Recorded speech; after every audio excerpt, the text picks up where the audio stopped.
General Martin Dempsey. Now, he actually came out just recently and basically wrote Congress a nice little letter about this whole possible action in Syria. And he said, once we take action, we should be prepared for what comes next.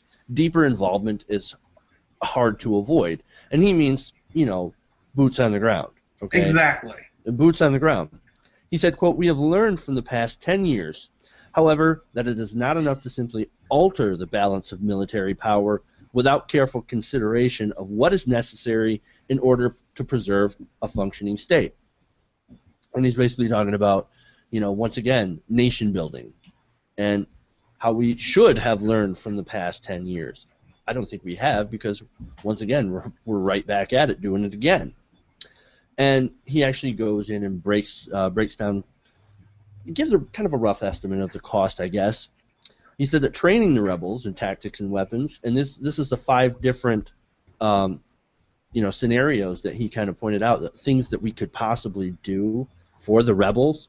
He said training them would cost about $500 million a year and could require several thousand U.S. troops on the ground. And create another mujahideen that can bite us in the back 13 years from now.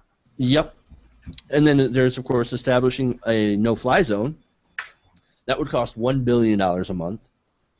And, of course, he also said that it would do little to degrade Assad's forces, which relied overwhelmingly on mortars, artillery, and other surface weapons.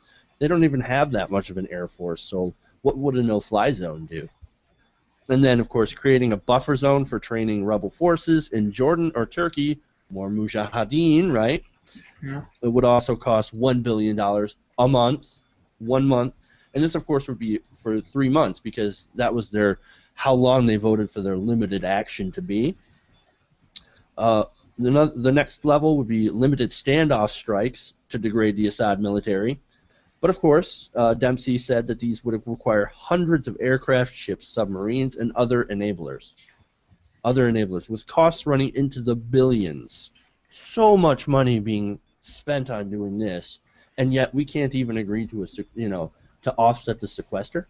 And to that point, there's billions and billions of dollars to be spent there, and boots will be on the ground. If this resolution goes through, boots will be on the ground. Right. We're not trusted not to do that. We have a pattern of doing it, and the pattern is historic for hundreds of years of our existence, unfortunately. Yeah.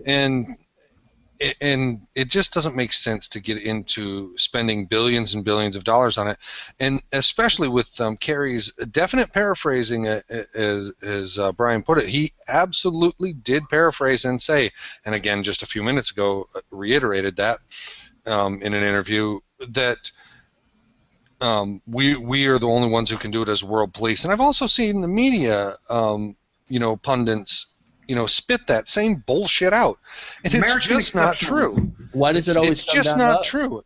We're not the only ones capable of doing it. Having the biggest, baddest, best military in the entire fucking globe only comes from spending so much money on it. It doesn't say that it's the only one that can do it. It just says it is the most efficient killing machine.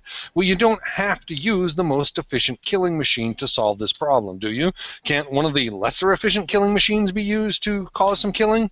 And so if we really want to approve this, then what I want to see the House in an amendment do is I want to see them say, okay, we're going to approve it, but we're going to add another amendment to this bill. And this amendment is that any weaponry or expenses used for this conflict have to be removed from the United States defense budget.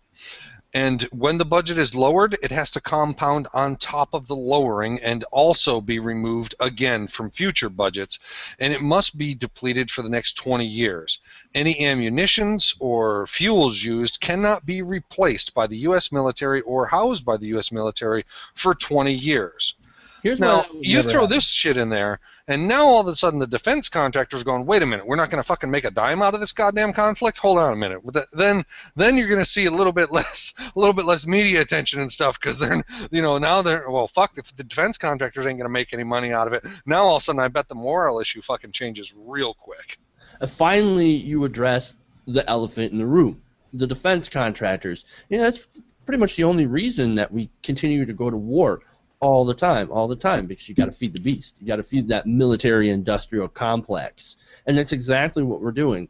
You notice how funny it is that we wrap up Iraq, we're getting ready to wrap up Afghanistan, and suddenly a new war just comes right out of the blue. Oh, imagine that. Great payday. Here it comes. Got a new war to get into. Oh, new dictator to topple. And, of course, new military contracts to sign. Well, yeah, and it is absolutely part of our American history. Actually, it's unfortunately within the last 40 years part of our history that we have had defense contractors collaborate with CIA agents to start regime changes, what we call the regime changes, in smaller countries, which then have made money for defense contractors and gotten other countries to wind up becoming part of an oil conglomerate for us. So it's really helped multiple industries, American industries and American wealth. Well, war is our biggest export. And it's kind of funny when you think about what we've been doing for the last 40 years, or I should say what led to this over the last 40 years. We've had loosening restrictions on campaign contributions, lobbying, defense lobbying especially. Do you know that most of the people that actually have voted for military action or have advocated for military action in Syria have been getting a lot of lobbying dollars from the defense contractor industry? Well, here's something interesting, too, if you think about it, and this ties in a couple of points that Kevin was making, and that is we're talking about defense spending, which is actually offense spending and whatnot, and who the world police, why? Because we're the only ones who can do it, and Kevin, as you mentioned, there are other countries. Well, depending on what scale you use, depending on what you're qualifying, the U.S. pretty much is for all intent and purposes, all around, the #2 military force in the world. China does actually have the largest military with... Well, people-wise, they're the largest people-wise. They have the most but soldiers, they have but we have the most technology. We have the best technology.